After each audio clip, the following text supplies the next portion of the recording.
por lo menos el resumencito de lo de flip-flops. Entonces vamos a empezar de una con las exposiciones. Vamos con el primer grupito, con las aplicaciones del 555. Profe, y si mi compañero aún no llega. Ah, pucha, el compañero es Alejo. Sí, señor. ¿De dónde andará? Pero ya le voy a llamar que siga pues que ponga el siguiente grupo, porfa. Bueno, no, entonces, ¿quién desea continuar?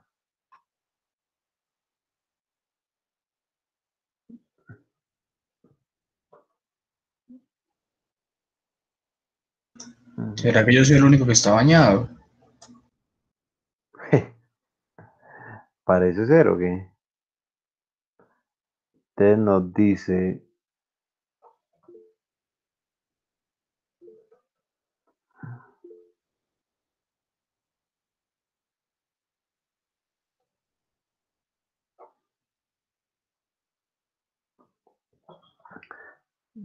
vamos con...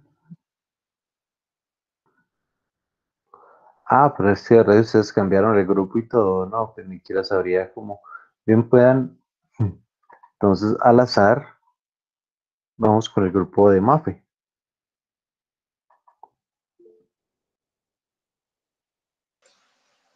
Bueno. Perfecto.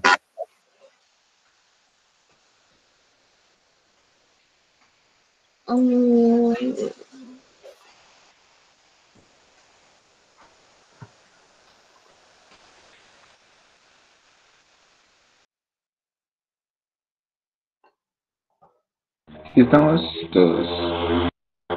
Edwin está. Sí, Edwin está. Comparta pantalla. Ok.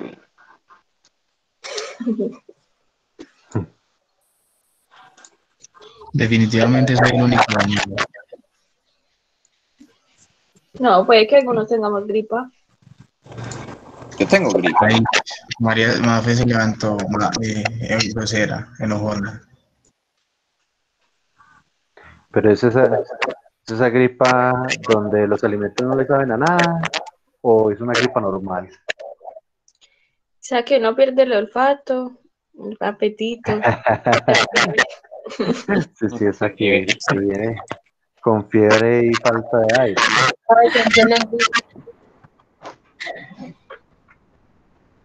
No, profe, es como alergia. Ay, tú sufres de eso, de rinitis y esas cosas. Es alérgica a la tierra. Soy alérgica al frío. Ah, Uy, yo también. ¿Qué cinta uy, es? o sea que todos estos días han estado... Uy, sí, Enfermo. profe, repaila. Yo me levanto Olor a cadena. repaila. Caray, uy, qué pereza, sí. Oye, Edwin. Espere que yo creo que Edwin no habla. Es porque no está. Edwin. Como que no. Ah, Sí, es porque sí, no habla. allá Yo no sonó. sabía, pues. Bueno, nuestro grupo está conformado por Juan Camilo Estudillo y María Fernanda Vega. A Pueden nosotros creer que yo nos... no he podido ver. Me dice que Juanca está compartiendo, pero que no me llega. Ah, no, pero Profe, qué Sí, cinta nosotros estamos viendo. y pato mi internet. Ah, no, no, eso es lo importante. Entonces, no, bien pueden continuar. Y yo organizo acá. Bien pueden continuar. Bueno, a nosotros nos tocó el ALU 74 LS 181. Haz tu paso la diapositiva. Listo. Que que es el 74LS 181. Es una unidad aritmética lógica también conocida como ALU. Es un circuito digital que calcula operaciones aritméticas como suma, resta, multiplicación, etcétera, y opciones lógicas, sí y o no, entre dos números. Voy a pasar la diapositiva. Listo. Este integrador TTL de la serie 7400 contiene el equivalente de 75 compuertas lógicas AND, NAND, OR, XOR y shift. Comúnmente en un DIP de 24 pines, el ALU de 4 bits puede ejecutar 16 operaciones aritméticas y 16 operaciones lógicas, trabajando con números binarios de 4 bits. Cabe resaltar que el chip no es una función explícita que puede ser derivada de varias funciones disponibles, incluyendo A más B, o por ejemplo la A, o A más B, o A por B, cosas así. ¿Ya? Bueno, el ALU consta de 4 entradas para el operando A, 4 entradas para el operando B, 4 entradas de selección de la S0 o la S3 que determinan cuál función es la que se va a calcular. Una entrada de M que determina si la operación es lógica o aritmética. Una entrada CIN que es la que determina si la aritmética tiene un acarreo o no. 4 líneas de salida que son de F0 a F3. Y una salida de acarreo que es Cout. Y una salida de comparación que compara A igual a B. El puede ejecutar 16 operaciones lógicas, 5 operaciones aritméticas y 8 operaciones combinadas aritméticas con lógica.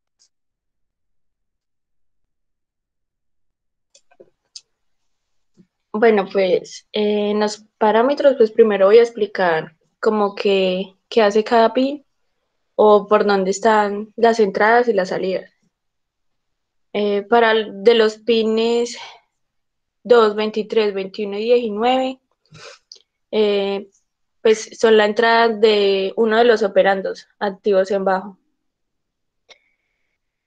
De los pines que pertenecería pues a la palabra A. De los pines 1, 22, 20 y 18, pues pertenecen a la palabra B y pues son las entradas de los operandos restantes. También son activos en bajo. De los pines 9, 10, 11 y 13, pues son las salidas del ALU, donde se tendrán los resultados de las entradas, de las operaciones entre A y B. El pin 8, pues como mi compañero ya había dicho, pues es M, y pues este es una de las líneas de control. Por medio de esta se puede indicar al circuito la operación que va a realizar. Si M está en 1, realiza operaciones lógicas, y si está en 0, pues realiza operaciones aritméticas. Con el pin 7, que sería CN, es donde decimos cuando están, o sea, cuando M se pone en 0, podemos decir con este pin si queremos operaciones con acarreo o sin acarreo. Entonces, cuando la entrada está en 0, las operaciones aritmétricas será con acarreo. Cuando esté en 1, será sin acarreo. Con el pin, bueno, el pin 14 es el que hace la comparación entre A y B. Es una de las salidas del colector abierto que indica cuando las 4 salidas están en nivel alto.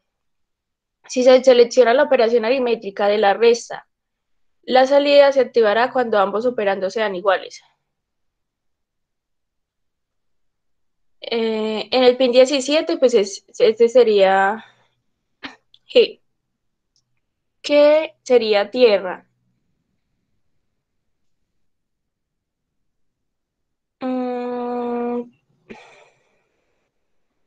El pin 15 sería P, que sería la salida de propagación de acarreo.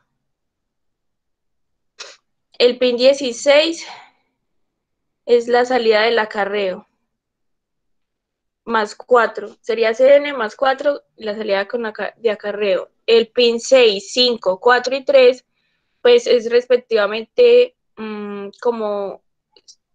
serían como las líneas de control del circuito, que es donde pues se puede seleccionar como qué combinación,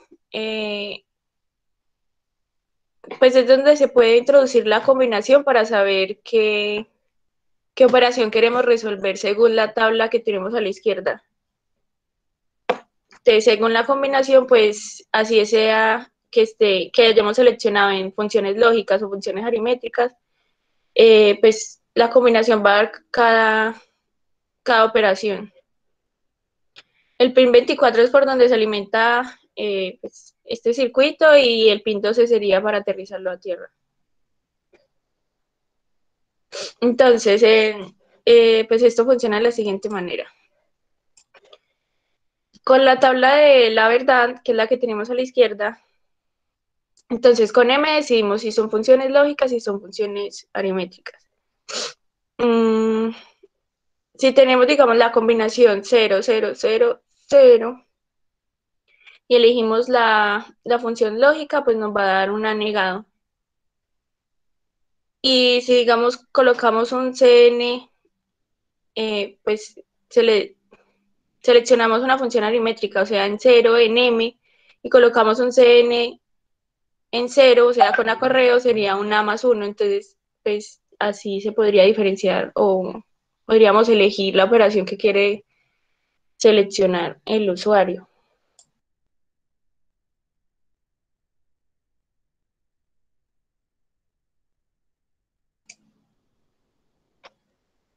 Ya puede cambiarlas tú. Sí, buenas. Ajá. Entonces, pues vamos a mostrar en Proteus cómo funciona el LALU. ¿Ese montaje es de ustedes o es ahí Este es de Chile o- nosotros, este lo Ah, armamos nosotros y lo vamos a mostrar en Proteus. Pues la excelente. simulación. Listo, perfecto. ¿Está viendo, profe? Sí, señor. Este es el montaje.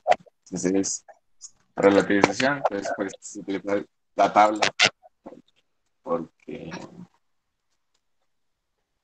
esta es la que, o sea, por medio de esto uno ve qué operación lógica aritmética va a hacer. El de la Entonces, suma es 1001. por ejemplo, si quiero hacer esta suma, entonces, por ejemplo, pongo el CN en 1 porque no tiene acarreo, y como es una operación lógica, entonces la aritmética dejo la M en 0. Y esas son las S, entonces pongo S0 en 1 para poder hacer la suma. Entonces se supone que sumaría A más B. Entonces, estos números tienen, según la posición, pero no lo estaba simulando. Según la posición, este indica que un número aritmético son 1, 2, 4 y 8. Sí. Y entonces, por ejemplo, aquí si quiero sumar 6 más 2,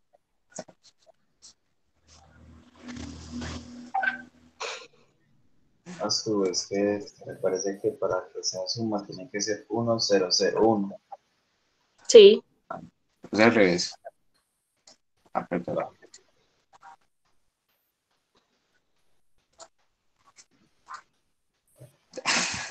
Sí, al revés. Esto tiene que tener es 1. No hay una tabla. Si es 1001, le falta el 1 al principio. ¿Cómo? Es 1001. Le falta el 1 de ese 0. El 1 de arriba, Este. epa, ese. Ah, ya. ya ahí puede sumar A más B. Es que ahora está sumando A más 1. Entiendo. Bueno, ya.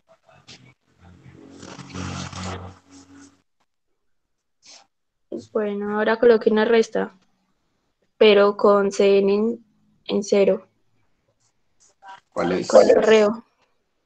En 0. Sería 0, 1, 10. 0, 1, 10. Ujú. Sí. Aquí. Esto es, Ah, pues, como los pines de arriba son A y los otros son B, pues haría la operación. uh-huh. Escribir Ahora arriba hagamos, regional. Ahora pues, Ahora haga una operación lógica.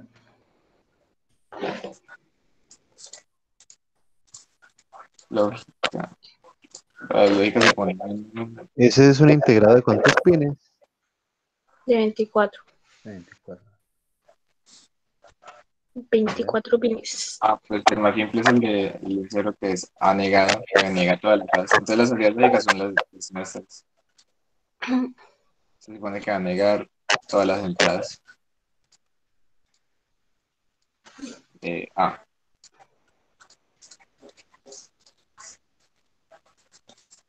O por ejemplo, negación de B. Como Compraron una luz.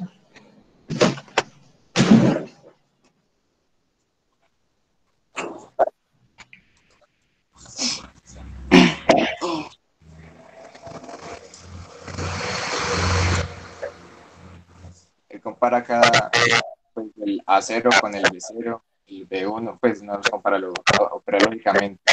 Entonces la operación lógica entre A0 y B0, A1 y B1 y así sucesivamente.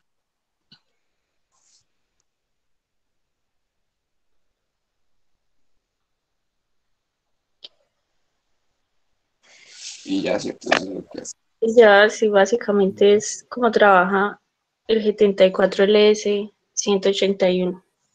Ya el usuario decide qué operación según la tabla quiere realizar. Bien, bien. Muchachos, ¿alguna pregunta para los compañeros? A mí me gustó mucho la exposición. Sí, está muy chévere. Bien. Sí. Resulta que uno de los proyectos pues, típicos de las materias de los cursos de electrónica digital es hacer la ALU, pero a punta de compuertas lógicas. Sí, y eso es un montaje gigantesco. Sí, pero es pues, como pues el práctico de aplicación. Pero realmente este circuito integrado es bastante poderoso, sí, y realmente, como en la mayoría de los casos, se puede expandir, digamos, colocando dos, entonces ya no tendríamos sumadores de 4 bits, elementos, sino de mayor capacidad. Obviamente toca hacer sus combinaciones, digamos, para poderlas fusionar, pero en general, pues él solito es capaz de hacer muchas cosas, operaciones, y fuera de eso, pues ahorra costos, inclusive en compuertas lógicas básicas. Sí, entonces no, muy bien, un circuito muy poderoso y una exposición muy clara. Gracias, muchachos. Entonces, ya llegó Alejo. Vamos a ver entonces ahora a Alejo y a Juanca con las aplicaciones del 555. Listo, profe, qué cinta. Les voy a compartir Cinta. pantalla. Gracias. Ah, muchachos, qué pena. ¿Alguna pregunta para los compañeros anteriores?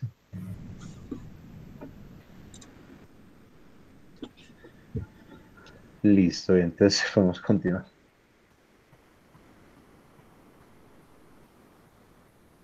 Bueno, compañeros, buenos días. Nosotros les venimos a hablar sobre el circuito integrado 555. Entonces, pues empecemos.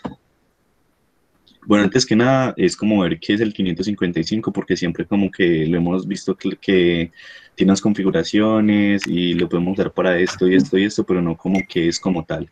Entonces, pues el circuito 555 es un temporizador que se caracteriza por tener dos configuraciones para enviar pulsos, ya sea de una forma muy rápida o una muy lenta, dependiendo de su configuración como tal.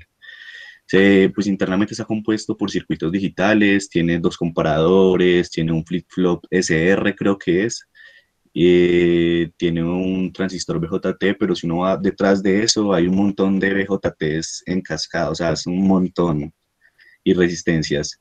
Y se utiliza comúnmente para proporcionar retardos de tiempo, como oscilador, por eso pues se le llama timer 555 y todo eso. Bueno, comúnmente el integrado que nosotros usamos tiene 6 pines. Está ground, el disparo, la salida, el reinicio, control de voltaje, umbral, descargas y voltaje de alimentación. Pues el pin 1, el ground, que todos los conocemos, es tierra, que es el terminal negativo. Está el trig, que es el pin de disparo, que es donde se establece el tiempo del integrador 555, y trabaja con 1/3 del voltaje ingresado por VCC, que es el voltaje de alimentación del integrado. El pin 3 es la salida, que es donde se puede observar el resultado del temporizador de cómo se está usando. El pin 4 es reset, que es como, tiene la función de poner la salida en bajo para no provocar reinicios, y ese pin se conecta en alimentación. Está el pin 5, que es el control de voltaje, que va desde 0 hasta el voltaje que se le esté suministrando. Está el umbral, el pin 6, que es el comparador interno y emplea señales bajas. El pin 7, que es el encargado de descargar el condensador externo. Y el pin 8, el voltaje VCC, que puede ir desde 4.5 voltios hasta 16. Bueno, entonces, como decía pues mi compañero Alejo, acá hay como una representación de lo que es el 555. Pues aquí pasaremos rápido porque esta es como la más chévere. Ya lo que yo les comentaba, el 555, pues ese nombre se le debe a las 5 resistencias en series que hay. Entonces, pues como les decía mi compañero Alejo, hay uno de los pines que es el threshold, que pues maneja 1/3 del voltaje de entrada, porque esto lo que hace es generar un divisor de voltaje. Entonces, pues los voltajes entran a los comparadores, buscando aquí trabajar en el flip-flop. El reset generalmente siempre va a tierra, y entonces, pues, si hay un voltaje mayor por la entrada no inversora de los comparadores, pues va a haber un estado lógico en 1, y pues con ello se van a empezar a trabajar los estados de este flip-flop tipo SR, que si por ejemplo hay un 0 y un 1, entonces pues a la salida va a haber un 0. Si hay un 1 en reset, si hay un 1 en reset y un 0 en set, pues a la salida va a haber un 0. Si hay un 0 en reset y un 1 en set, en la salida va a haber un 1. Si hay un 1 y un 1, pues no va a funcionar, porque es como una de las condiciones que no están para este. Bueno, los modos de operación del 555, entonces está un multivibrador estable, que esta genera como un X cantidad de pulsos cuadrados, que son constantes en frecuencia.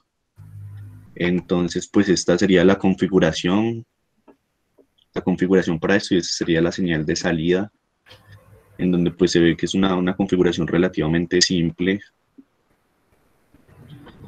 Luego ya mi compañero les va a hablar sobre la monoestable. Está la monoestable.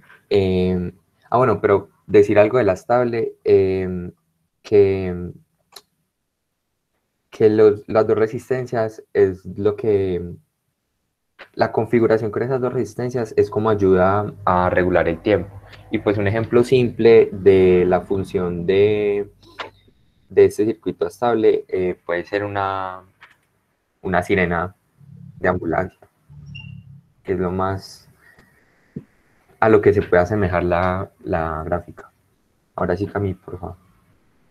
Bueno, el multivibrador monoestable es sencilla, es más sencilla que la estable y puede estar en dos niveles, en bajo o en alto, como se ve en la gráfica. Cami, por favor. Como se ve en la gráfica. Y se ve mucho más sencilla porque no se utilizan dos resistencias, solo se utiliza una resistencia y se calcula con el tiempo de trabajo, se calcula con la fórmula 1.1, que es como una constante, por el valor de la resistencia, por el valor del capacitor. Y ya, Cami.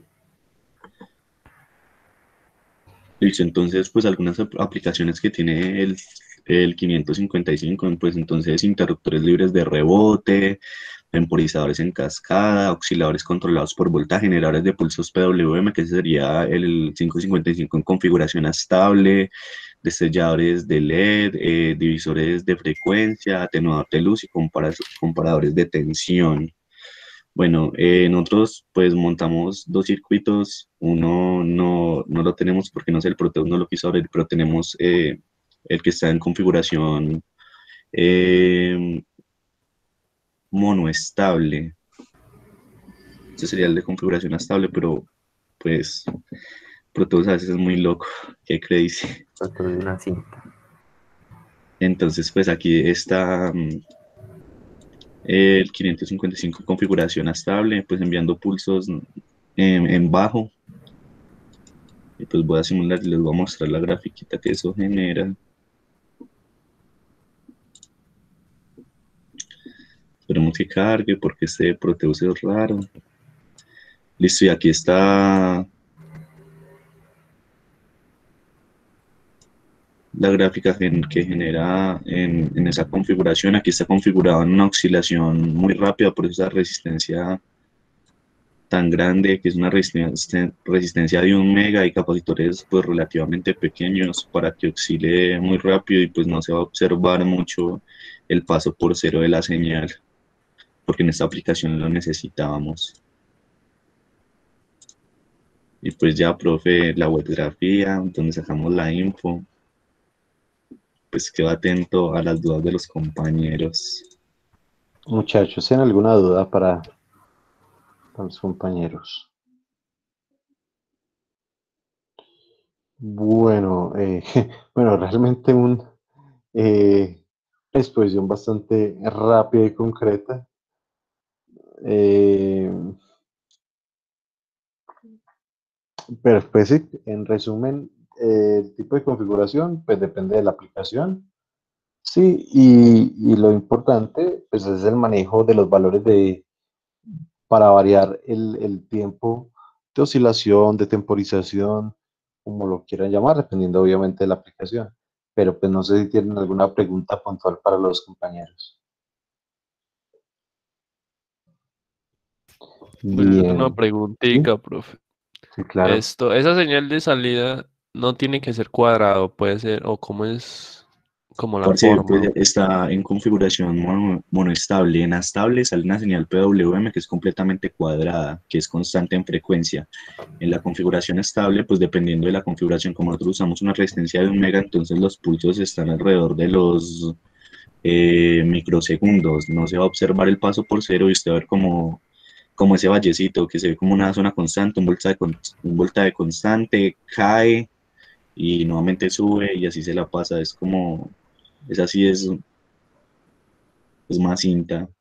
Sí teníamos la otra, pero Eh, no sé si respondí su pregunta, pero pues la sí, señal sí, sí. cuadrada se observa es en la configuración En estable. la estable. Listo, muchachos. Por ejemplo, hablando del circuitico del proyecto, ¿qué podrían hablar sobre ese 55? ¿En qué configuración está?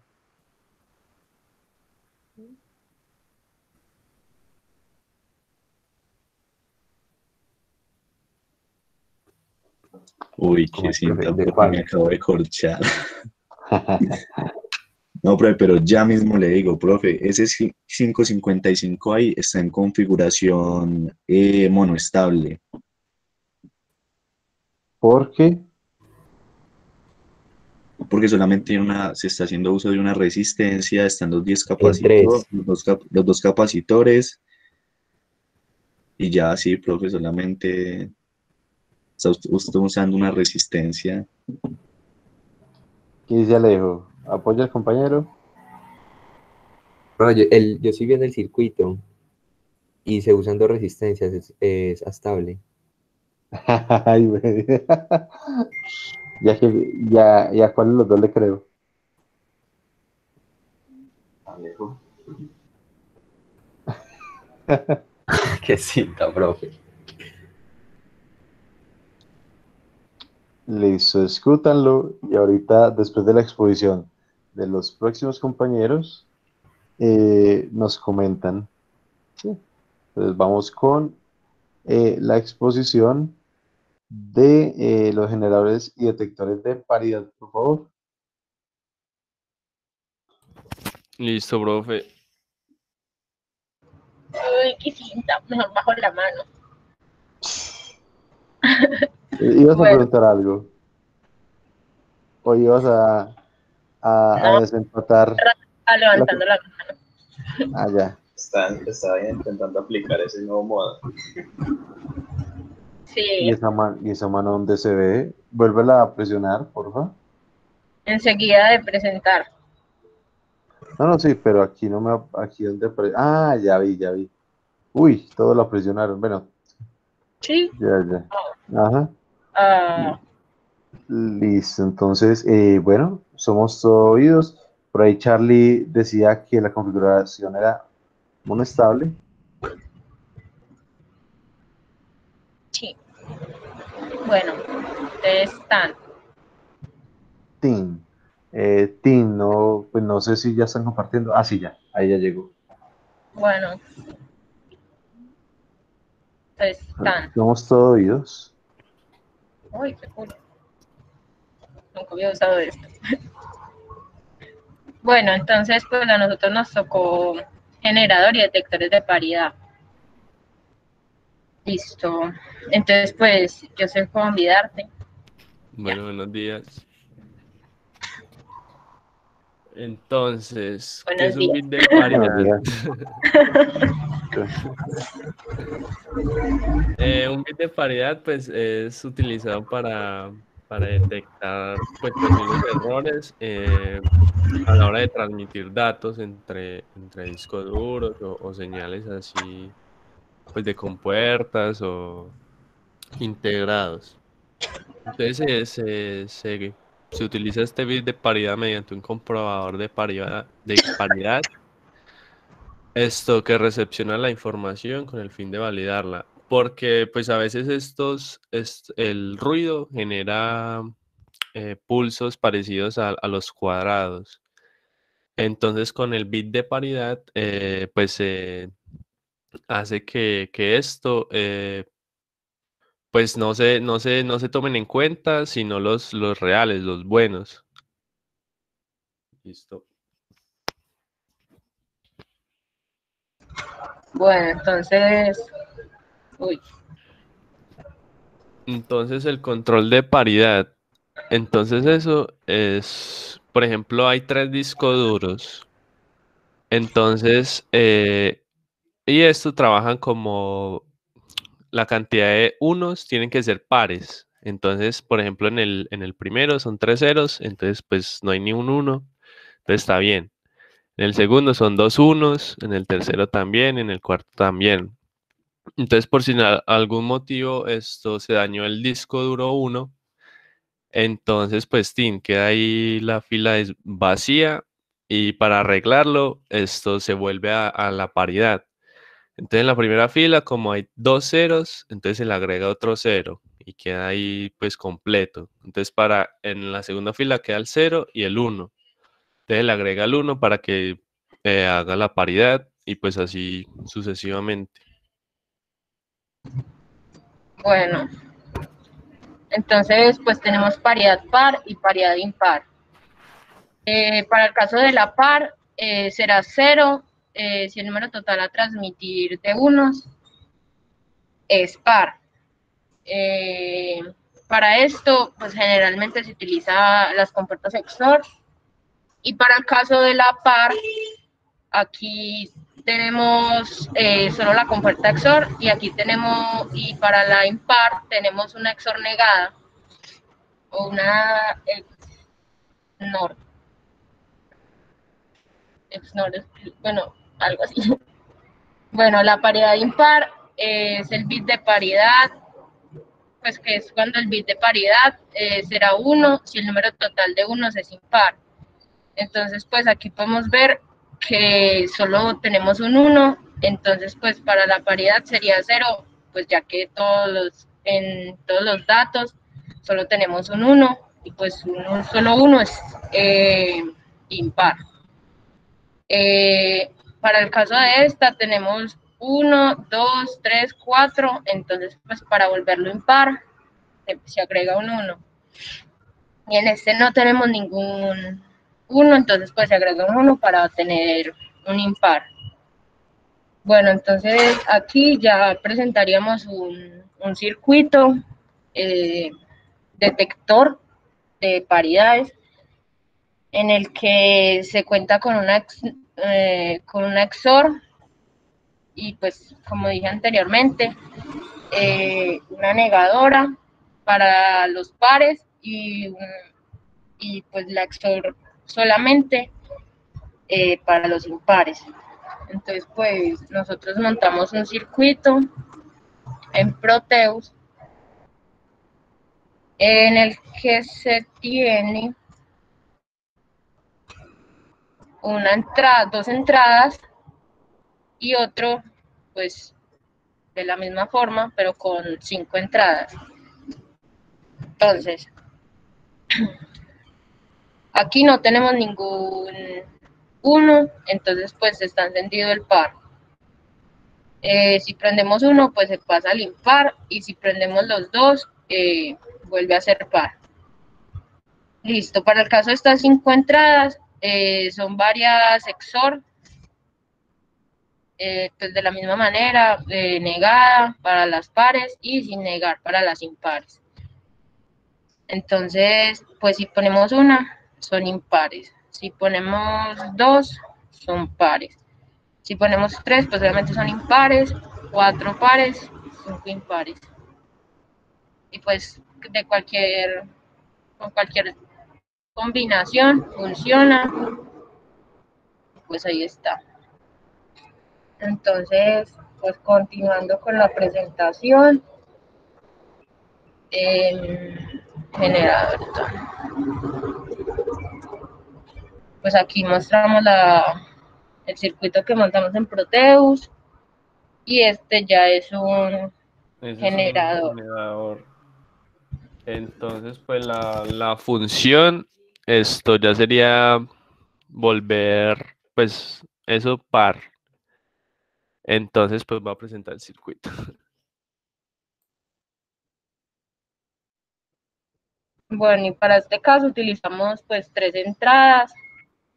Se puede hacer generadores pares e impares, pero pues nosotros solo hicimos el par porque pues... Sí, dice que el impar no se trabaja, no es el uso frecuente pues de este generador. Entonces con 3 entradas se vuelve 1, hay un 1, para que se complemente la paridad. 3 y 1, 4, entonces hay 4 unos. Entonces con 2, pues ya hay 2 unos, entonces pues es par.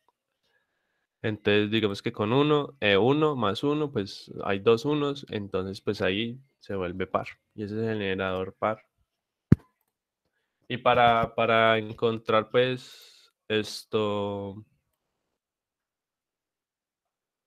¿Para qué? Acá lo tengo.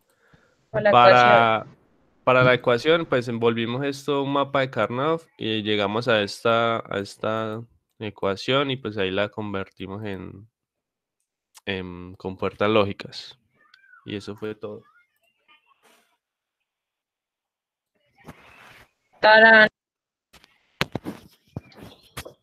Listo, muchachos. ¿Alguna pregunta para los compañeros?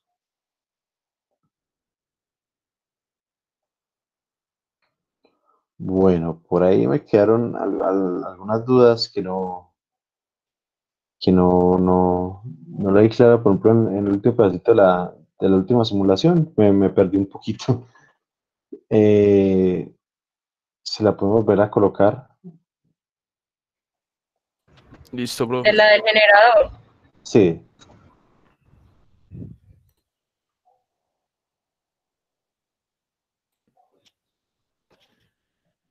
Entonces, o sea, la entrada es 1. sí. Entonces la salida tiene que ser 1 para que se vuelva pues paridad, porque hay 1 y 1. Paridad par. Ajá, completando esta tablita. Entonces 1 y 1, pares. La paridad. 1 y 1. 1, 1, entonces da 0 la salida. Ah, no, ya, listo, no, no, no. No, ya. Fue que ahorita no había visto una cosa. Listo, no. Que no se concentró. Listo, Sí, bro. sí, de pronto me puse a pensar en No la levantó verdad. la mano. Listo, no, muchachos. Realmente este tema de la paridad cobra altísima importancia en la transmisión de datos, por ejemplo, los protocolos industriales. El otro semestre que empecemos a ver ya los PLC para la comunicación entre ellos, hay múltiples protocolos, DivineNet, Profinet, Profibus, Modbus, así eso hay un poco de protocolos y todos los protocolos, bueno, casi todos manejan, digamos, o utilizan el manejo de errores y manejo de aseguramiento de paquete de datos a partir de los bits de paridad. Sí, es fundamental para todo lo que es transmisión. Sí, para saber si faltó, si hubo un error, si sí hay sincronización de los dispositivos, en fin. Aunque el concepto es sencillo, tiene un altísimo impacto en la detección de problemas de transmisión. Edwin por allá levantó la mano, o solo era jugando. Fue Charlie. Ah, listo, muchachos, ¿alguna pregunta para los compañeros? No, listo, entonces vamos con el último grupo, ¿sí? Para las señales PWM con amplificadores operacionales. Bueno, profe.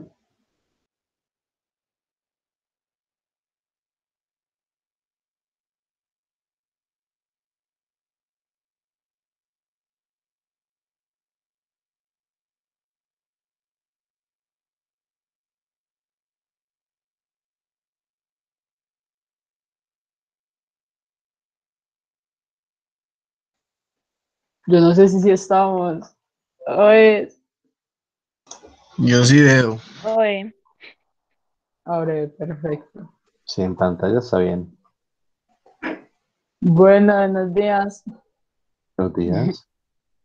Mi grupo, Marisol Calderón, Steven, y pues yo les vamos a hablar sobre las señales PWM. Entonces, bueno, las señales PWM, como sus siglas en inglés lo indican, Pulse Width Modulation, significa modulación de un ancho de pulso, es decir, que son señales digitales que se pueden manipular. O sea, uno puede elegir qué porcentaje de un periodo, porque estas señales son cíclicas, desea usar para que el circuito esté activo o inactivo. Estas señales van desde 0 a 1, o desde falso a verdadero, o desde inactivo hasta activo, pues como ustedes quieran pensarlo.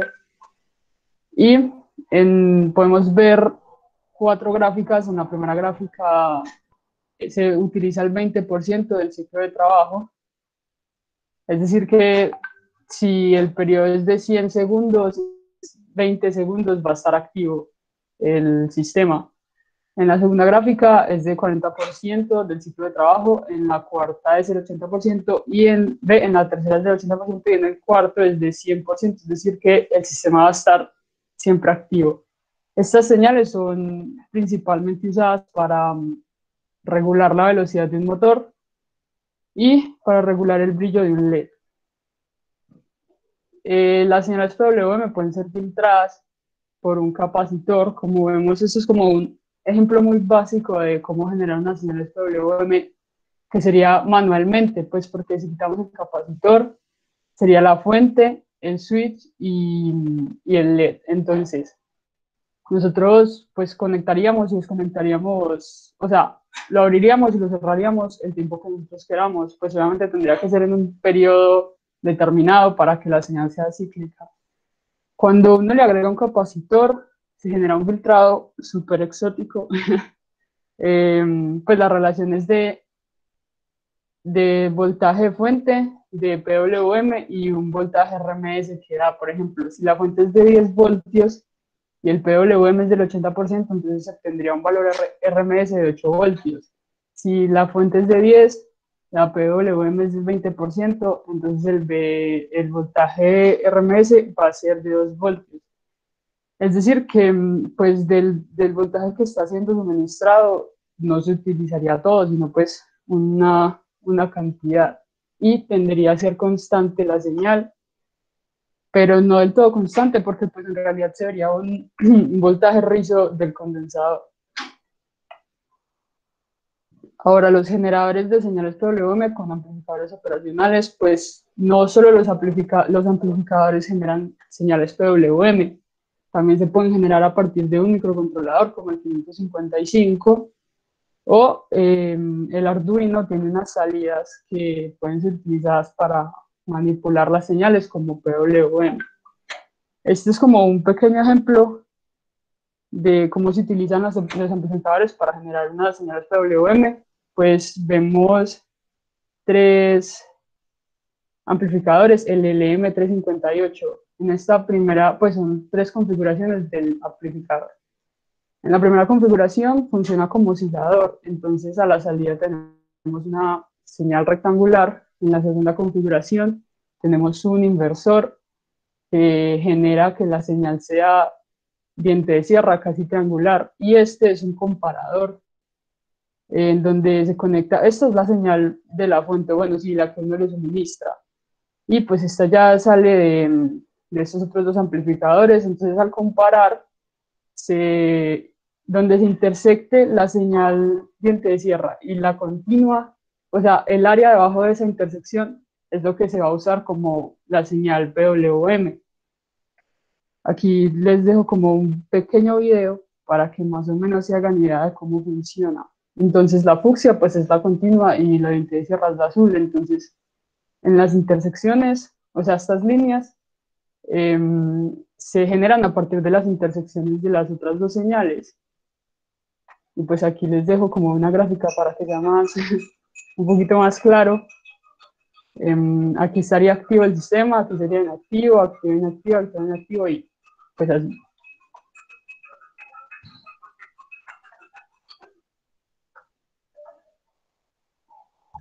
Bueno, con respecto a la parametrización, uy, ¿qué fue? Se salió. No, yo sigo viendo imagen. Voy. Ya. Bueno, con respecto a la parametrización de un PWM, tenemos que el valor alto y bajo de una señal, como lo dice la diapositiva, uno es la amplitud y el otro es simplemente el low. Y pues una señal PW consiste como en una determinada frecuencia, es decir, que el periodo siempre va a ser el mismo. Sigue, Sofía. El ciclo de trabajo. Bueno, esta imagen que se ve en el ciclo de trabajo es una señal entre 0 y 5 voltios, que es el ciclo de trabajo. Es la relación que existe entre una señal activa y el periodo pues, de dicha señal, ¿cierto? Es decir, que cuando mayor sea el, no sé cómo pronunciarlo, el duty cycle, bueno, el ciclo, mayor tiempo estará la señal en una tensión alta y no varía su periodo. Y pues la fórmula para hallar el ciclo de trabajo viene siendo D mayúscula, ¿sí? Que es el ciclo de trabajo, siendo igual al tiempo de la función que dura siendo positiva sobre el periodo de dicha función, que vendría siendo un ciclo completo.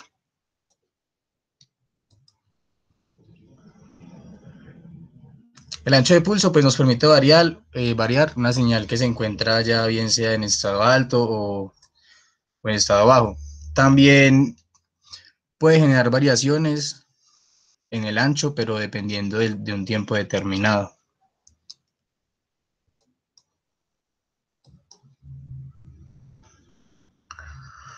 Y pues ya en esta ilustración podemos ver el cátodo de un LED conectado directamente a un pin, sí, a tierra, de la placa, y el ánodo a una señal digital PWM.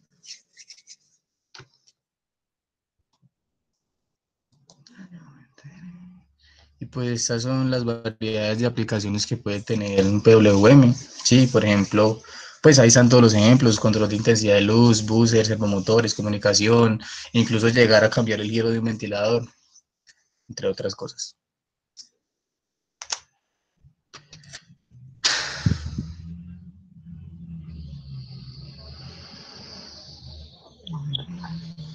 Bien, bien.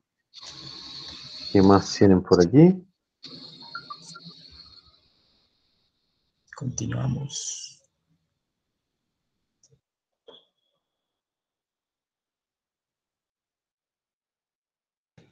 Pues, ¿dónde está María, parce? No entiendo nada. María. Ah, María no está. No me escucha, profe. Ah, ya, ahí sí, ya. Eh,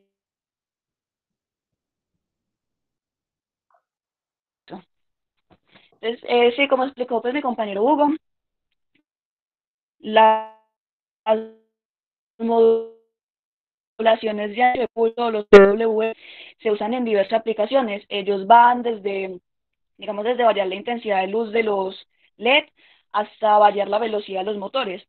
Digamos que en los motores, cuando se utiliza cierta parte del ciclo de trabajo, pues digamos que el motor va a ir, digamos, paso por paso. Es como si funcionara como un motor paso por paso, porque en un momento se va a mover, en el otro se va a detener, se va a mover, se va a detener. Entonces eso es lo que hace que el motor se vaya moviendo, digamos, lento. Cuando se le va aumentando el ciclo de trabajo, pues como los pulsos van a ser cada vez más largos, el motor se va a ir moviendo a una velocidad diferente.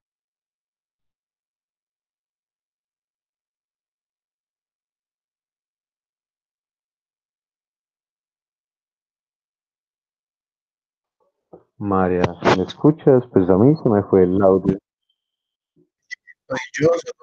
Ah, no, pensé que era mi internet. No, María. El de la velocidad de los motores.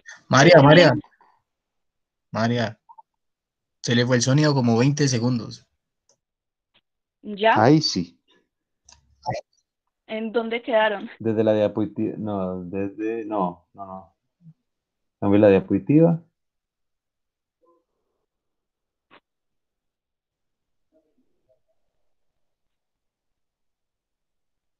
No, la siguiente. Ahí toca volver a empezar desde cero. Listo, profe. Entonces, Se te volvió a ir. Otra vez desde cero. ¿me escuchan ahí bien? Pues me avisan cuando se les vaya el sonido, porque Listo, dale, que ahí parece que ya. ahí, Sí, ahí parece que ya. listo.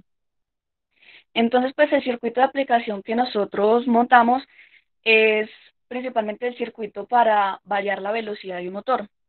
Pues como explicó anteriormente mi compañera Sofía, pues para hacer, digamos, una señal PWM con un amplificador operacional, necesitamos una señal cuadrada, una señal triangular y pues la señal que viene dada por el potenciómetro.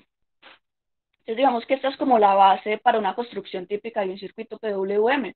Esto se debe llevar pues a un comparador. En el comparador es donde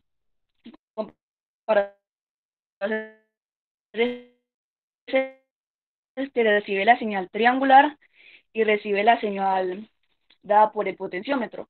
Ya el comparador pues se encarga de darnos la señal cuadrada, ya nos da el PWM, según como explicó la compañera, que es una parte pues baja, la otra parte alta, baja y alta, y así sucesivamente. Digamos, este circuito pues está basado en un oscilador de relajación, que es el que nos está dando los pulsos, pues este circuito produce una salida que va a variar entre alto y bajo. También tiene dos retroalimentaciones. La retroalimentación del voltaje no inversor se obtiene a través de un divisor de voltaje, que es el que está dado primeramente por las resistencias de 10K, y la segunda retroalimentación es el voltaje inversor, que es el que genera el capacitor, la resistencia. O sea, este pequeño circuito RC, digamos que es la retroalimentación del no inversor del amplificador.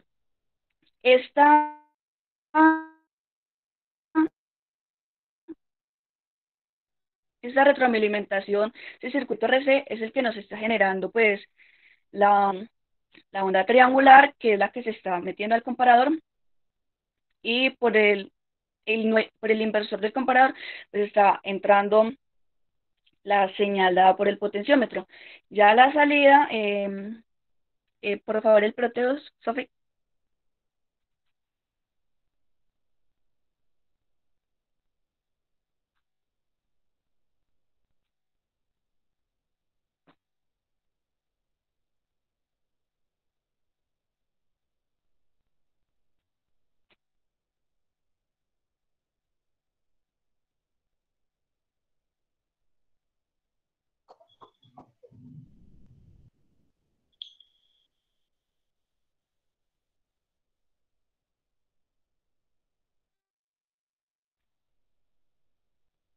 Ya se ve, ¿no?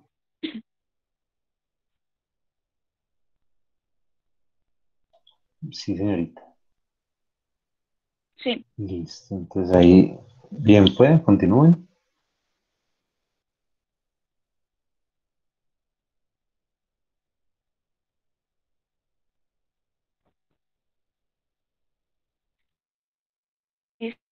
Dicen, profe, nosotros sabemos que como el motor para velocidad, pues yo supongo que es por problemas del Protoss, porque se estoy investigando el circuito y todo tiene.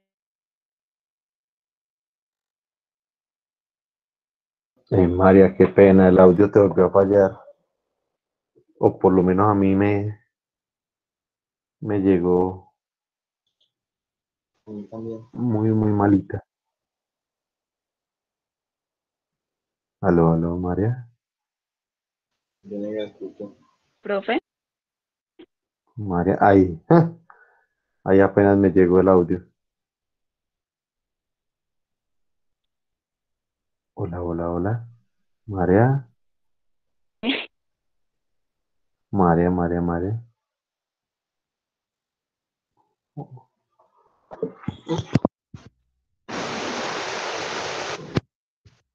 Hola, hola, hola, hola. María, así como que le está fallando el internet.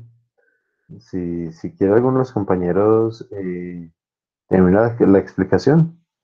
Creo que salió, supongo que va a volver a intentar el ingreso. Démosle un segundito para que ingrese.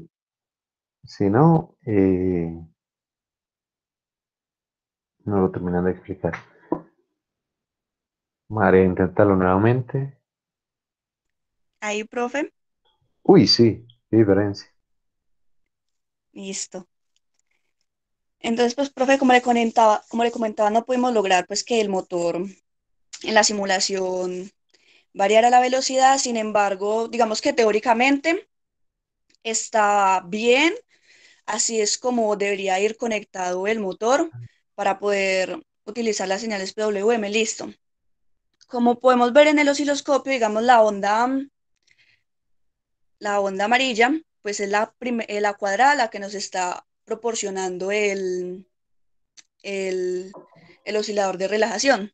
La verde ya es la señal PWM, y la azul vendría siendo pues es la señal triangular, también proporcionada por el oscilador de relajación, y la rosada pues es la señal que está dando el potenciómetro. Cuando variamos el potenciómetro, pues vamos a ver el cambio en la señal PWM, que como ya dije, pues es la verde.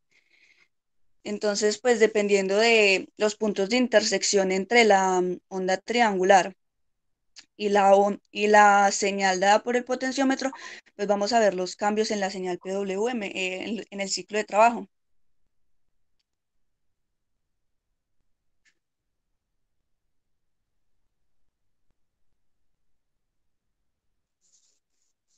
Pues ya con esto terminamos la explicación de los PWM. Si alguien tiene alguna pregunta. Sí, me parece tan extraño que no varíe porque está súper bien, la señal está muy bien generada. Pero, bueno, ¿qué falla ahí? Listo, no, muchachos, de mi parte no, ninguna pregunta. No sé si los compañeros tienen algo que comentar o preguntar. Sí, bueno, más allá de que sí, pues realmente son señales en este momento muy usadas, puesto que el control de... Con respecto al Uy, Hugo, ahí sí me puso a dar si era mi No, internet. sálgase usted también. Sí, le escuché solo un robot ahí mandando como info, aumentándonos la madre. No sé, Hugo, se le escuchó un poquito feo. Ya, ok, ya. Mm. No, señor robot.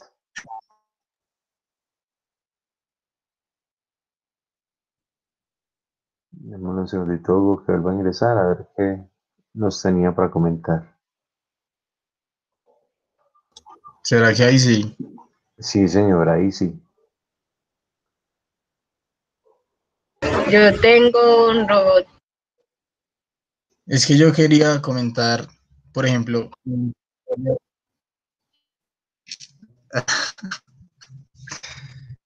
es que hay muchas cosas que en Proteus no cuadran. Yo creo que es en cierto programa porque fue completo, entonces yo creo que eso va haciendo más del programa. Robot. Pero sí tiene Pero sí es razón. verdad, porque es muy suave para los motores y todo eso. Sí, tiene muchos fallos y, uy, para electrónica análoga. No, Demasiados. eso es impresionante. O sea, puede que funcione la mitad y la otra mitad totalmente muerta, pero por una referencia, un transistor, No, o sea, realmente el Proteus es bueno. Me parece que es una herramienta buena, didáctica, con muchas referencias de elementos, pero no todos funcionan. O sea, realmente sí tiene unos problemas ahí, pues no sé si de versión, si de compilación, no sé qué será, o ya directamente de procesamiento, pero no, Proteus sí tiene muchos fallos, muchísimos. Y a pesar de eso, sigue siendo de los más poderosos. Pero, bueno. Bueno, les decía que es una de las técnicas más, en este momento más comunes, puesto que los controles por PWM se volvieron muy económicos. Sí, controlar la potencia de un elemento realmente podríamos hablar de energía, casi que el ciclo útil de la señal PWM lo podemos hablar en términos de energía, es decir, es la cantidad de energía que le va a llegar a un elemento. Pues, por ejemplo, el LED por eso prendía un poquito, la mitad, un poquito más, sí, porque estamos variando, era la cantidad de energía que le llegaba a ese elemento. Los circuitos para esto son muy económicos, muy básicos, entonces eso ha reducido pues realmente los costos y el procesamiento y la cantidad de elementos que se requieren para manipular la velocidad o la potencia de un elemento. El Arduino bueno, el Arduino de cualquier micro, o bueno, de casi todos los micros, es brutalmente estable. Sí, realmente la realización por amplificadores operacionales pues era más antigua, era con pues, electrónica análoga, era pues con una generación digamos un poquito más viejita, pero digamos con la popularización de los micros, eh, ya, eso ya pues es un problema pasado, o sea, ya no se hacen con análogo, ya es totalmente programado. Inclusive pues las rutinas ya están para que la salida sea a PWM. Listo, muchachos. Bien, bien, yo creo que empezamos muy bien la mañana. Los temitas, no, digamos que no eran totalmente incluidos,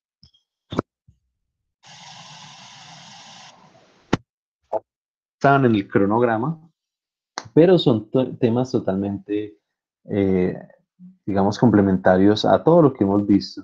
Sí, y realmente pues es casi que de cultura general para todos los que estén manejando la parte de electrónica digital, sí, mecatrónica, electrónica digital, todas estas áreas. Eh, y como pudieron ver, pues todos tienen sus aplicaciones muy específicas, muy populares y para electrónica digital realmente son también muy útiles. Muchas gracias a todos por el cumplimiento con la exposición. Entonces, en este momento voy a tomar pantalla para que continuemos con la última partidita de flip-flops. No, yo tenía una pregunta, esa mano no sirve para nada. ¿Esa qué? Esa mano no sirve para nada. Yo pensé que estaba jodiendo. No, yo estaba que le hacía así también. No, cada vez que la persona a mí me suena, o sea, antes no tiene que, profe, sino que con la manito uno ya sabe que alguien está por allá pidiendo cancha, pidiendo entrada. Muchachos, y les voy a pedir 2 minuticos. Carrito de agua y poder empezar ya en forma. Por el momento, pues creo que ustedes ya tienen también esta presentación, sí, que fue la que vimos la semana pasada, donde simplemente los flip-flops son sistemas, digamos, de memoria de datos, donde se pueden guardar ceros o unos. Hay diferentes, que es el RS, que es el flip-flop más básico, pero que tiene un problema cuando las dos entradas, digamos, tienen unos, ¿sí? Para el bit anterior, entonces él no sabe qué hacer, entonces para esto pues se hizo o se desarrolló el flip-flop tipo JK, sí, que hay otros, y que el JK pues entonces puede ser activo por flanco o activo por nivel, que puede tener clear o reset, que puede tener una señal de reloj o que la tiene, que esa también puede ser entrada en alto o entrada en bajo, en fin, y que la tablita de la verdad, el JK, sí, digamos que es la más versátil de todas y casi con esta JK se puede hacer cualquier otro tipo de flip-flop, que no solo hay tipos de flip-flop RS y JK, sino que hay tipo T, tipo D y otros más exclusivos que podemos manipular todo a partir de la señal de reloj y cuando se usa señal de reloj, estos circuitos se vuelven síncronos, ¿sí?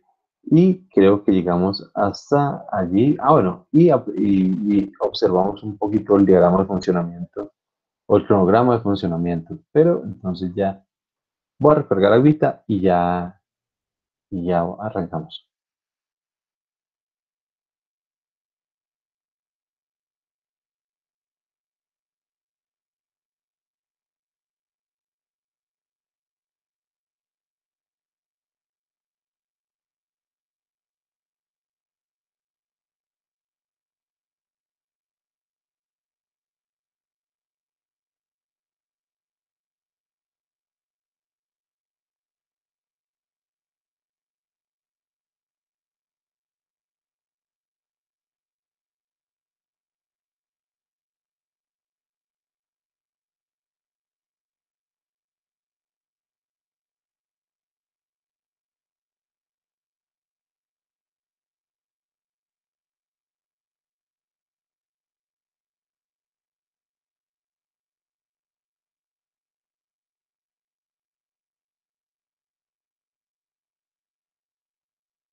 Bueno, y realmente aquí voy a retomar un poquito los programas de funcionamiento, puesto que depende exclusivamente del tipo de flip-flop que se va a utilizar, ¿sí? La respuesta o la comparación para obtener la respuesta se presenta es a partir de la tabla, obviamente, de la verdad de cada flip-flop, ¿sí? Y del tipo, obviamente, de activación, si es por flanco ascendente, por flanco descendente o por nivel, en alto o en bajo.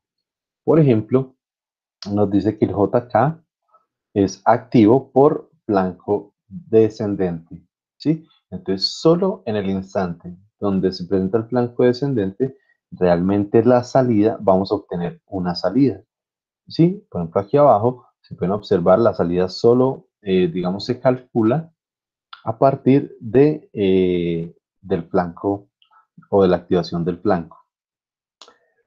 Y pues no importa en los estados, todos los cambios, aquí pueden cambiar 20 veces los estados en esta franja, pero mientras no haya un flanco descendente, la salida ni siquiera lo va a intentar calcular.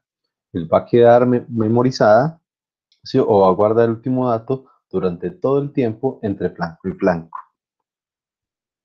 ¿sí? O esto es lo mismo para todos los síncronos y realmente es un análisis muy similar hasta para los asíncronos. Excepto de los asíncronos, pues va a ser aleatorio. Obviamente esta señal ya no va a ser periódica o por señal de reloj. Y así muy por encimita, entonces, eh, aquí no importa lo que haga, el sistema arranca en 0 y solo cuando llega a ese blanco, entonces se calcula. Entonces, llegó blanco, listo, entonces mira, J en 1, K en 0, y entonces él viene y mira acá y dice, bueno, J en 1 y K en 0, J en 1 y K en 0, entonces acá está 1 y 0. Me dice, bueno, ¿y cuál es la posición anterior de Q? Pues Q está en 0, entonces realmente la combinación va a ser de los tres. Va a ser 1, 0 y 0. Y para la combinación 1, 0 y 0, entonces la salida actual cambia a 1. Y por eso es que esta vuelve a 1. Y se conserva, ¿sí? Se conserva hasta el siguiente flanco. Acá, él obviamente, aquí puede parar todo lo que quiera y el sistema ni se va a dar cuenta, no le interesa. Solo interesa el valor actual de los tres y es acá en este punto. Entonces, llega a este punto y vuelve y mire. Entonces dice 1, 1 y 1. ¿Qué pasa cuando es 1, 1 y 1? Pues simplemente que el sistema vuelve a 0. Entonces aquí, ¡pum!, sistema 0 y lo conserva. Siguiente flanco y vuelve y lo observa. 0, 1, 0. Entonces él viene y mira. 0, 1, 0. Simplemente continúe teniéndolo en 0. Si entonces él venía en 0 y con la combinación lo conserva en 0. Y así sucesivamente para todo de ahí en adelante. ¿Sí? Entonces, más o menos así se analizan los diagramas o los cronogramas de funcionamiento con flip-flops. Características. Primero, solo se dan en unos instantes, sean flancos ascendentes o descendentes. Por lo general, el JK, digamos que la mayoría de referencias es en descendente. Lo segundo es que obviamente no solo dependen de la entrada actual, es decir, de los valores de J y K, sino también del valor con el que venía el sistema, es decir, con el valor anterior o el valor guardado o en memoria, o como lo quieran llamar, del flip-flop. ¿Sí? Entonces, hay que tener en cuenta, son todos los estados para poder realmente generar qué tipo de respuesta se está dando en el circuito.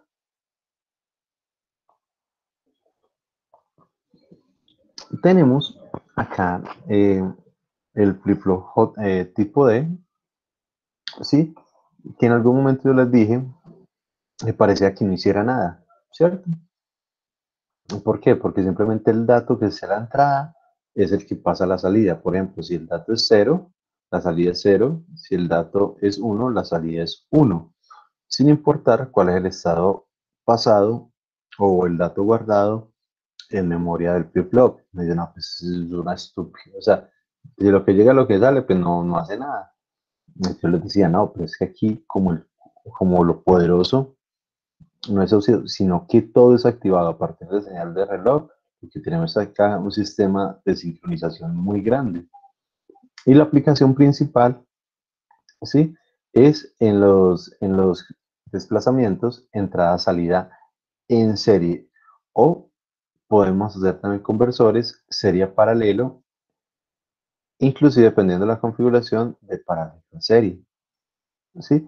Y podemos ver acá cómo el dato se va desplazando de forma serial. Sí, por ejemplo, primer dato está en 0. ¿Sí?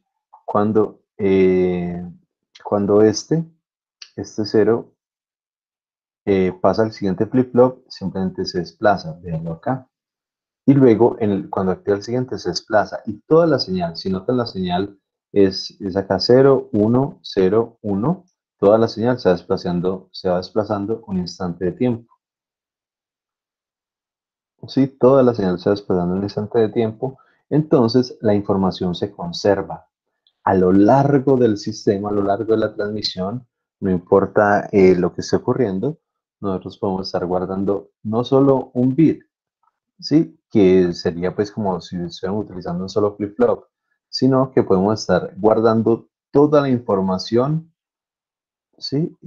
Bueno, pues obviamente dependiendo de la capacidad o la cantidad de flip-flops más bien, podemos estar guardando varios bits de información de forma serial, ¿sí? Y podemos casi que estarla visualizando de forma serial. Si nosotros colocáramos un osciloscopio, un conversor, lo que sea, pues vamos a estar viendo en todo momento todo el historial que trae ese sistema o este dispositivo. ¿Sí? Entonces, uno dice, no, pues lo que tiene la entrada pasa a la salida. No, eso no es nada. No, es que aquí lo poderoso es la sincronización con la señal de reloj. Entonces, lo que me va guardando son todos los estados de forma serial y consecutiva. O sea, si aquí yo tengo, aquí porque solo pues envío 4 datos al inicio, pero yo puedo seguir aquí enviando de forma indefinida y toda esa información se me va a ir guardando aquí de forma serial, dependiendo nuevamente la cantidad de flip-flops que yo tenga. Por ejemplo, aquí, con los 4 flip-flops, yo puedo guardar medio byte de información. Sí, pero de forma serial.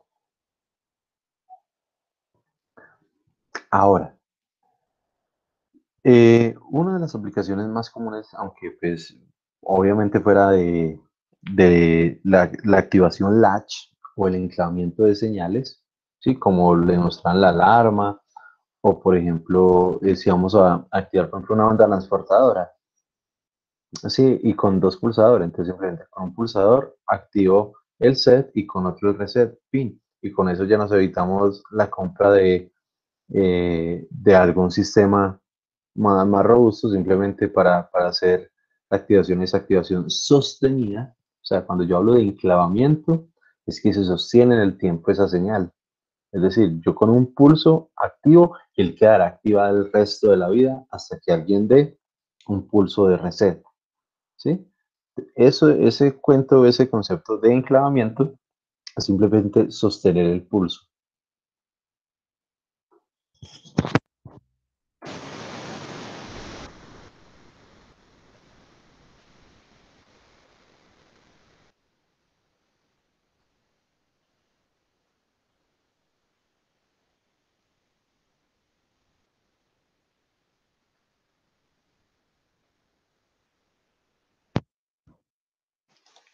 Qué pena, yo aquí miro una cosita que ya no me acuerdo ni dónde la tengo.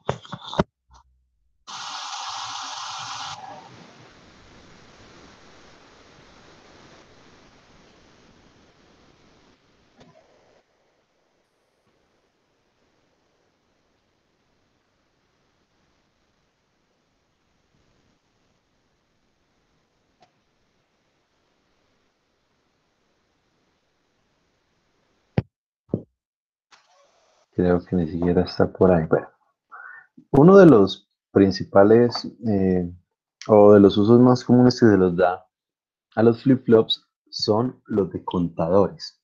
Ellos tienen la capacidad de contar cada uno, digamos, con ese memoria de registro, ¿sí? Puede ir casi que desplazándolo como lo vimos ahora, pero de forma de conteo. ¿Cómo se hace? Se nos dice, los contadores son circuitos secuenciales cuya salida cuya salida representan en un determinado código el número de impulsos que se aplican a la entrada. Entonces, lo que él guarda son las cantidades de eventos o de cambios de estado que se han generado en la entrada. ¿Sí? Si usted le pone 10 pulsos, entonces el flip-flop sabrá que hubo 10 cambios y estos 10 cambios representarán el conteo de pulsos. ¿Sí? Generalmente son biestables o flip-flops activados por flanco conectados entre sí. ¿Sí? Y bueno, va a haber una característica que se le llama el módulo, que es el número de valores por los que pasa, o el divisor por m, y eso nos va a implicar hasta cuánto puede contar el flip-flop realmente. Eso es más o menos la característica que tiene. ¿Sí? Y pueden haber asíncronos o síncronos. Para los contadores, sí, nosotros podemos hacer contadores con ambos. Los más comunes es hacer, digamos, contadores síncronos.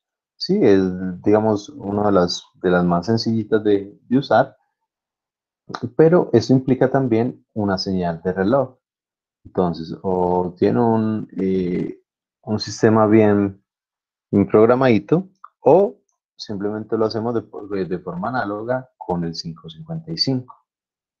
Sí, pero sin importar cómo sea la señal o de dónde provenga, pues lo importante simplemente es el conteo.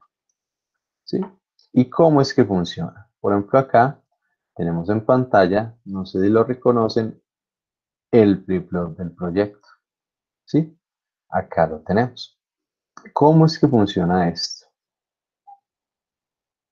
Tercero y bueno, ascendente y descendente.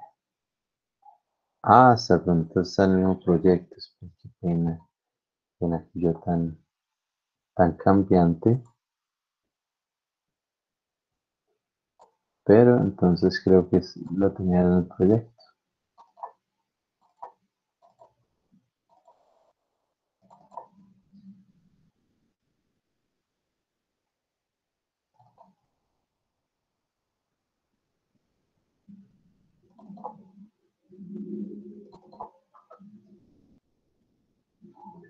Ah, sí. Listo. Entonces, ¿cómo es que funciona? Incluso voy a hacer una cosa, pues achicar esto, agrandar es esto.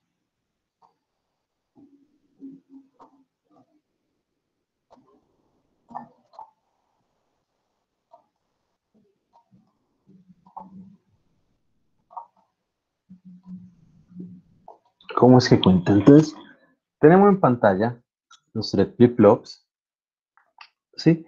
Todos comandados por el primerito de acá, ¿sí? Todos están comandados por este de acá, es decir, por el que cuenta los eventos del sensor. O más bien, todos cuentan, realmente todos cuentan, pero al que le llega por primera vez la señal es a este personaje de acá. Profe. Señorita. Perdón, no levanté la mano. Esto, Cuénteme. ¿a dónde más mando esa señal? Algo que apenas vamos a ver hoy, que es esto que estoy mostrando, ¿sí? Con los descendentes. Uy. O sea, Sí. de 9 a 0. Exactamente. Ya vamos a mirar cómo es que este Porque está yo tengo funcionando. un problema en el proyecto ahí con eso, con esos flip-flops. Jucha. Cuando ya estaría todo. Uy, sí, profe, yo también tengo un problema, pero es recinta con la entrada. pues con el tema de la decodificación para luego para salir a los flip-flops para que vaya contando. Ajá, yo también. Me llega hasta 3. Listo. Ahorita miramos. ¿Sí? Ahorita miramos. Vamos a ponerle acá un momentico. Cuidado, a ver, de pronto con esta explicación, de pronto vemos algún problema. ¿Sí? Entonces observen. ¿Cómo están configurados? En primer lugar, todos los flip-flops, si notan, están tanto la J como la K llevados a 5 voltios o al 1 lógico. ¿Sí? Todos los flip-flops están tanto la J como la K al 1 lógico. ¿Qué implica eso? Que como están al 1 lógico, acá, como están al 1 lógico, ¿sí? J y K, entonces, ¿qué ocurre?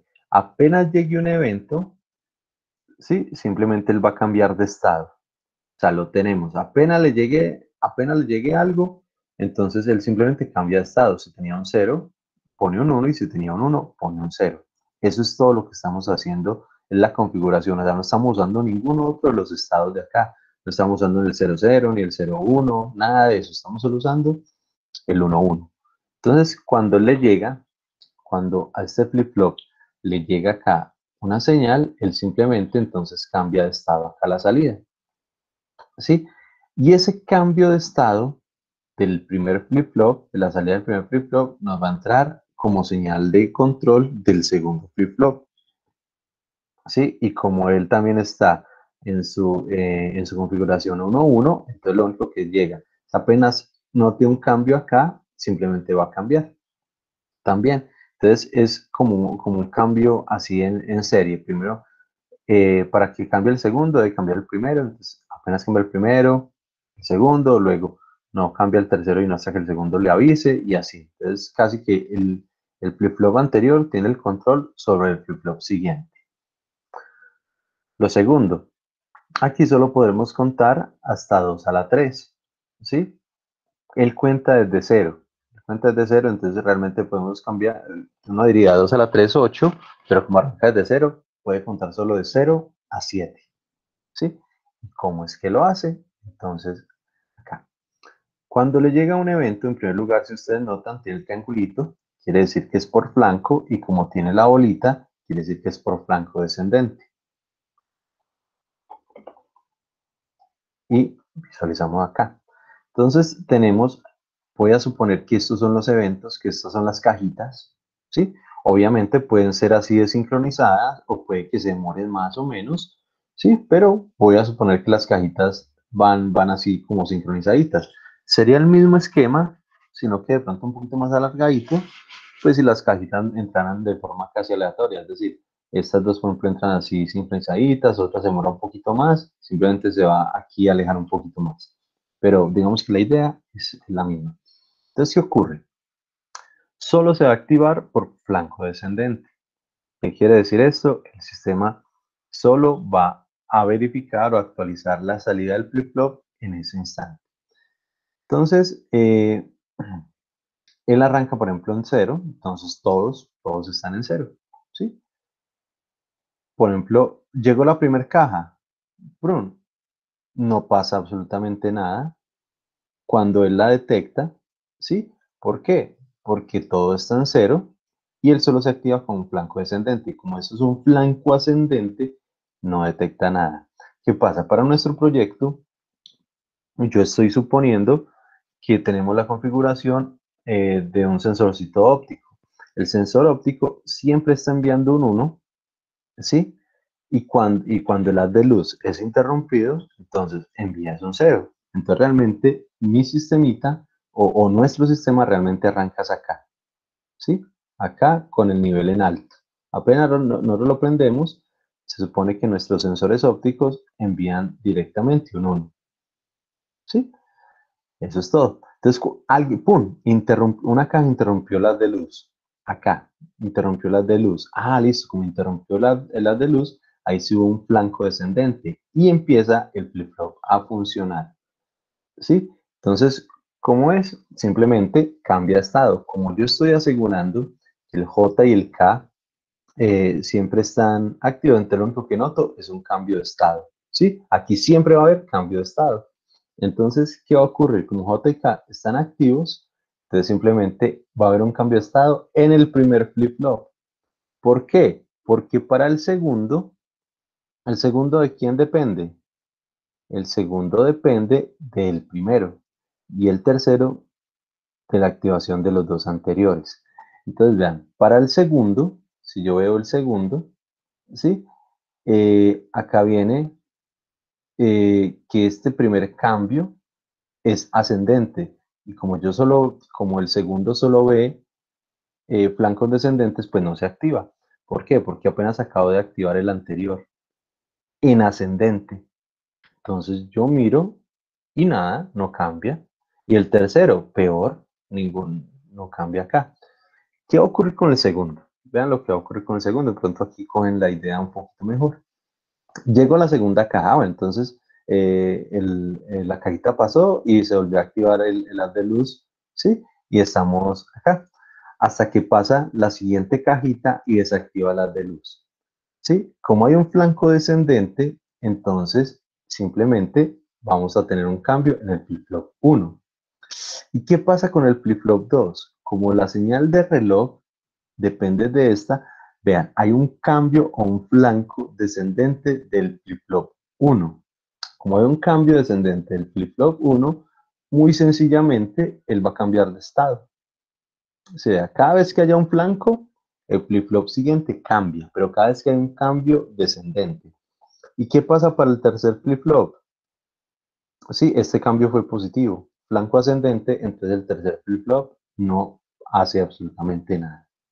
Aquí creo que me escribieron. Pero no. Listo. Entonces, vamos a ver qué pasa con la tercera caja. Cuando llegue, entonces, bueno, la segunda caja pasó, volvió a activarse las de luz y luego volvió a pasar otra caja e interrumpió las de luz. ¿Qué va a ocurrir? Como hubo un cambio, un flanco descendente, entonces el primer flip-flop siempre va a cambiar. Sí, siempre va a cambiar ante el flanco. Sí, porque este está directamente conectado al sensor. Entonces el primer flip-flop siempre va a cambiar. ¿Sí? Y acá. Entonces tenemos flanco descendente, él cambia.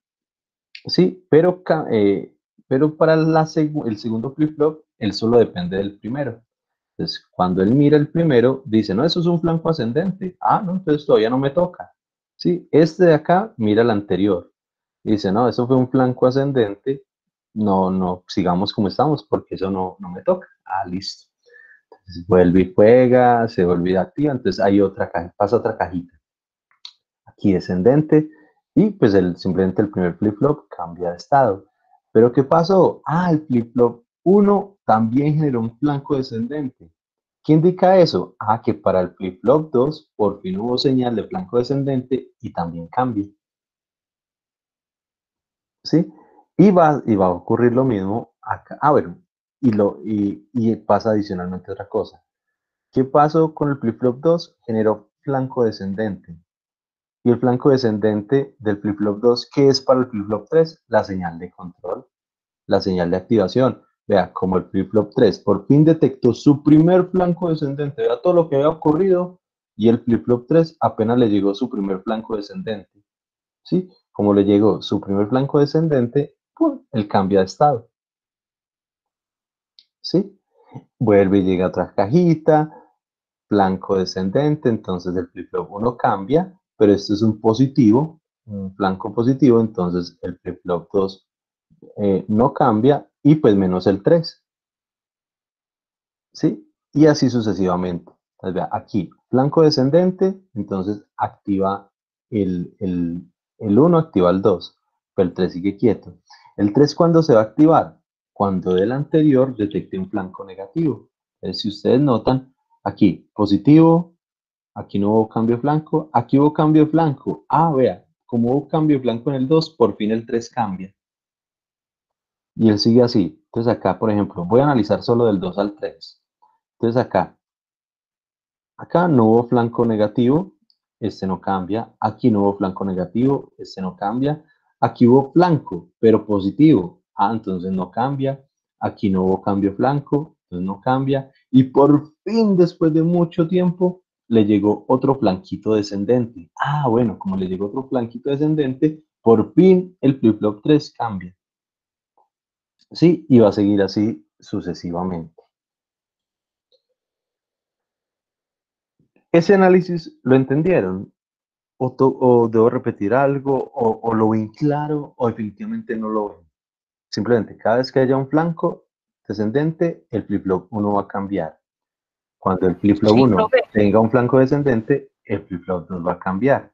Y cuando el flip-flop 2 tenga un flanco descendente, por fin el flip-flop 3 va a cambiar. Sí, así como en resumidas cuentas. Pero sí, sí lo ven claro, bien breve, realmente es simple. El concepto es simple. Sí, ¿cómo lo vieron? ¿O alguna duda hasta ahí? Del análisis, todavía no hemos mirado cómo es realmente qué es lo que generó, pero así el análisis, claro. Sí, profe. Excelente. ¿Y qué fue lo que me generó? Pues me generó una secuencia lógica. Como tengo 3 flip-flops, me va a contar 2 a la 3. Vean acá el primero. En el primer instante, como no le ha llegado nada, como no ha llegado cajita, vea, cuenta 0, 0, 0. Tengo 3 salidas, ¿sí? 3 salidas de los 3 flip-flops para una combinación binaria 0, 0, 0. Apenas detecta la primer cajita, ¿qué me genera? 0, 0, 1. Entonces aquí vea, ya tengo el 1 binario. Cuando me llega la segunda cajita, me genera 0, 1, 0, 2 binarios. Luego la siguiente, 0, 1, 1, 3 binario. Luego 1, 0, 0, 4. 1, 0, 1, 5. 1, 1, 0, 6. 1, 1, 1, 7. Ya llegó a su octavo valor. Del 0 al 7 ya hay 8 valores. Entonces, ¿cuál es el siguiente valor después del 7? Vuelve y retoma el 0. Si tuviéramos un cuarto flip-flop, ¿sí? Entonces podríamos contar hasta 15. Y si tuviéramos otro flip-flop, podríamos contar hasta 31. Y si tuviéramos otro flip-flop, hasta 63. Y así sucesivamente. Pero aquí como solo tenemos 3, después del 7, vuelve a 0. ¿Sí? Y aquí hay un errorcito, pero de, de imprenta. ¿Sí? Puesto que pues aquí dice 1, aunque vemos que el estado es 0. Y claro, porque es 0, 0, 0, 0, y luego el 1, lógico, es 0, 0, 1. Aquí es de error. Pero entonces noten cómo la combinación de los tres me genera el conteo binario. ¿Sí? Ahí sí lo ven.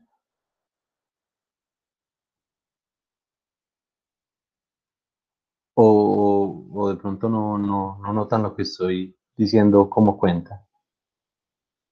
O se ve clarito.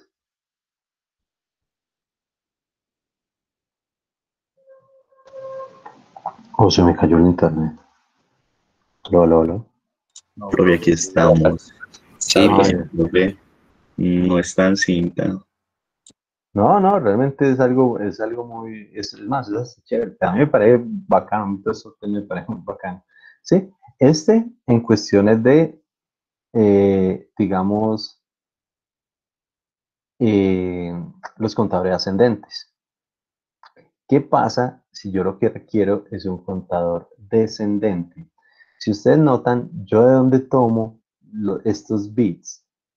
Yo tomo estos bits de la salida normalita. Sí, de la salida normal de los flip-flops. Si yo lo quiero descendente, va a ser muy sencillo.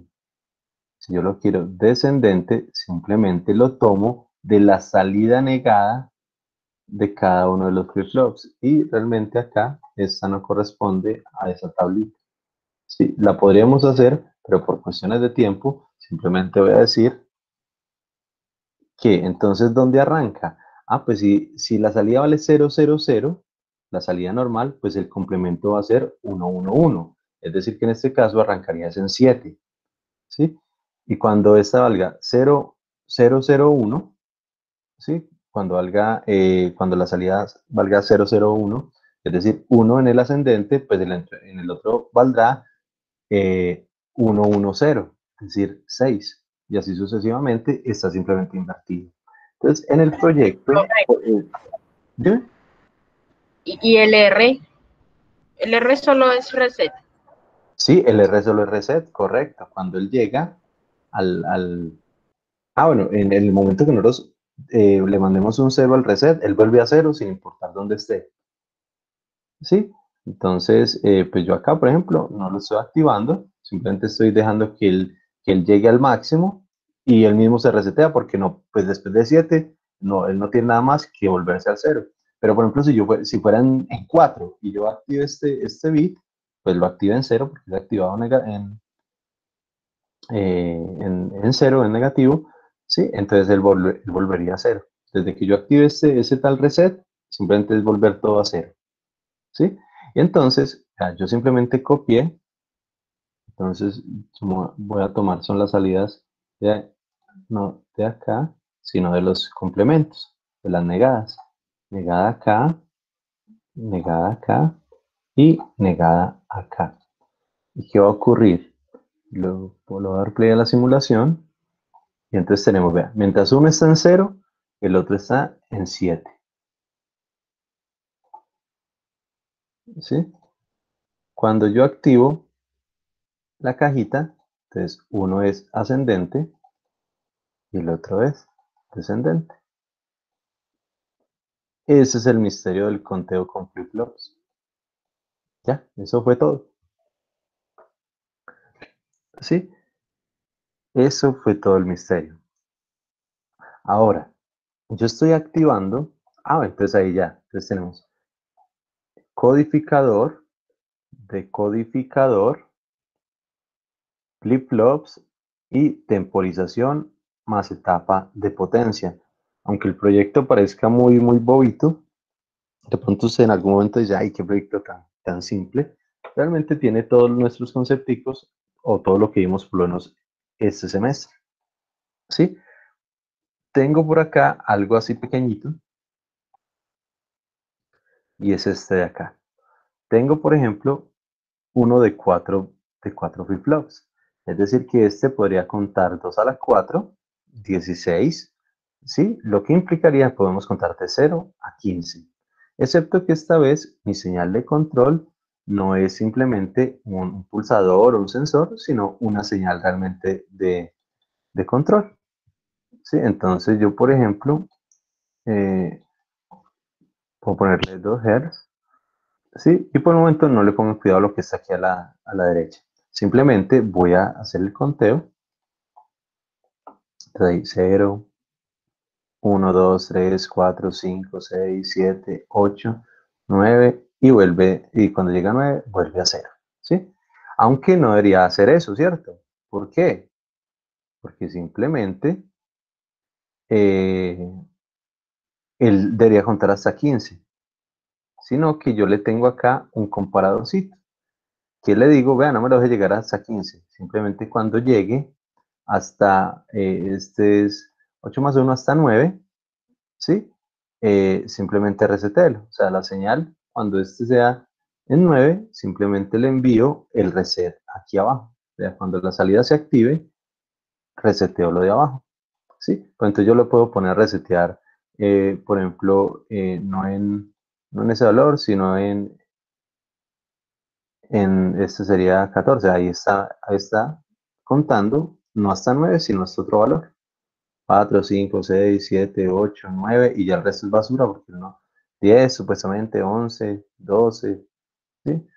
En fin, pero yo lo tengo juntando, o sea, lo tengo simplemente comparando como lo hicimos en el proyecto, que cuando él llegue a 9, simplemente se resete. Y dice, listo, bien, un contador, chévere. Pero ¿qué ocurre? Si yo tengo muchos de estos, podemos hacer lo que se conoce como un relojito digital.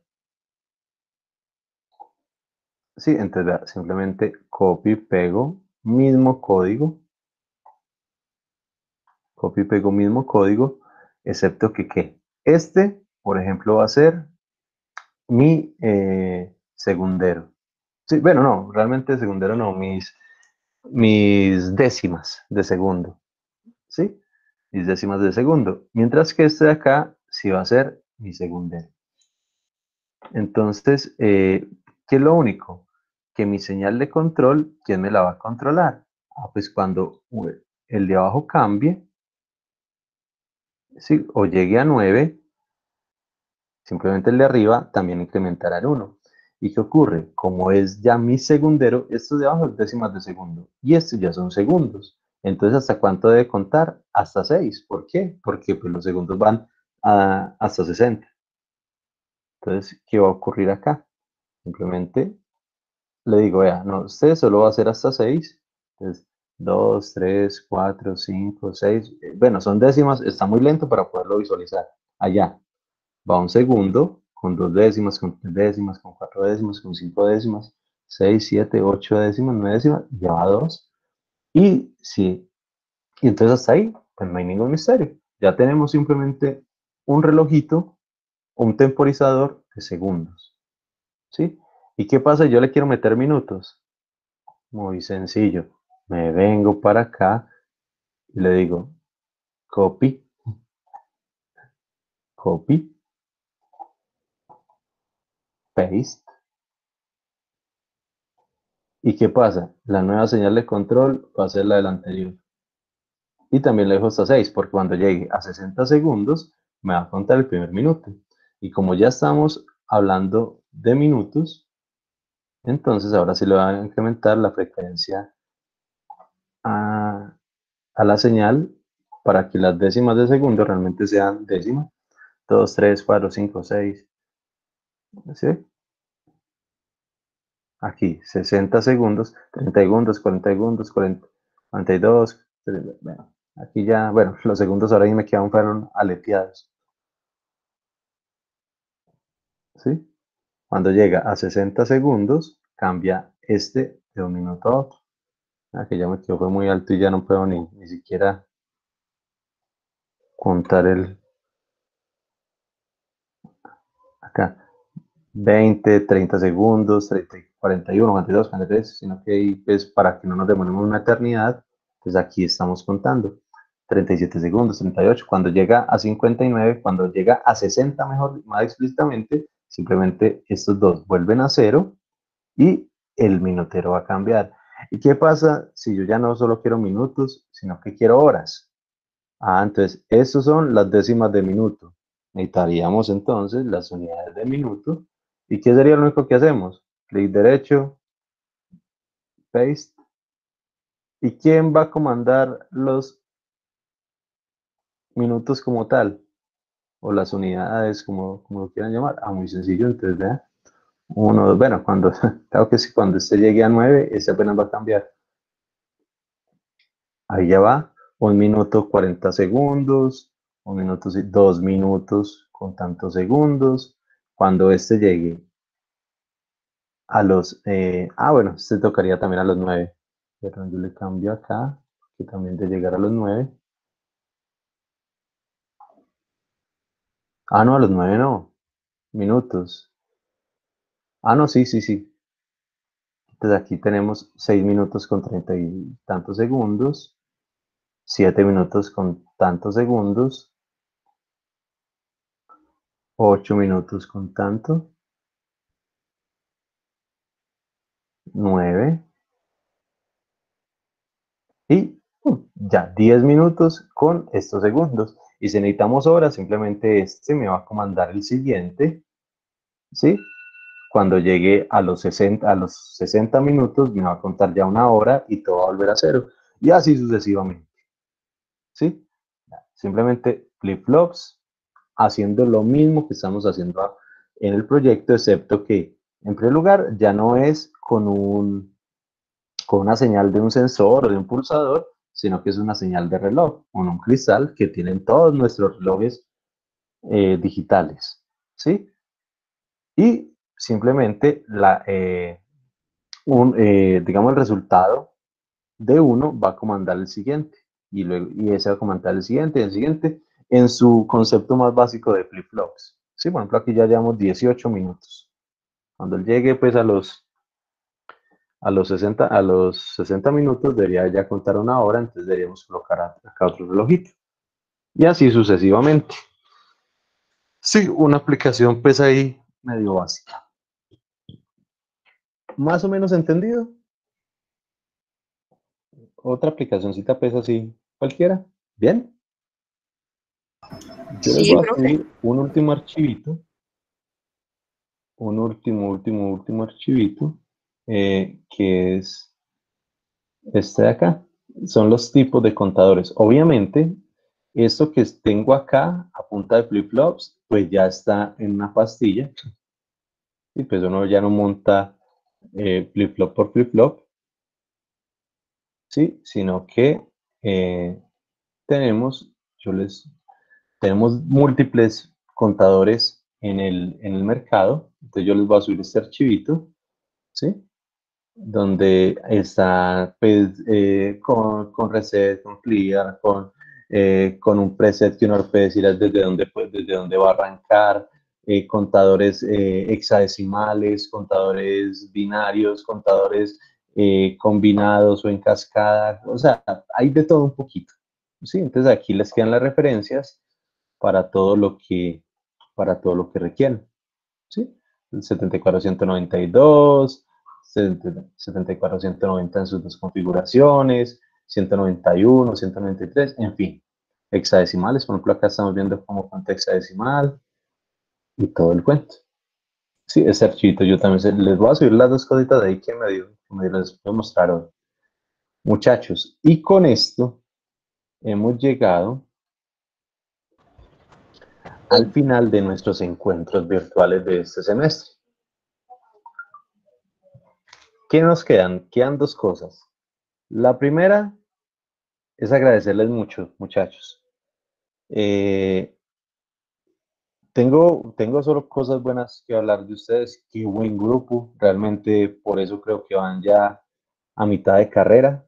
Creo que pues ya en este momento van un poquito más de la mitad. Son ustedes muy buen grupo. Son muy pilosos. Son unos bacanes.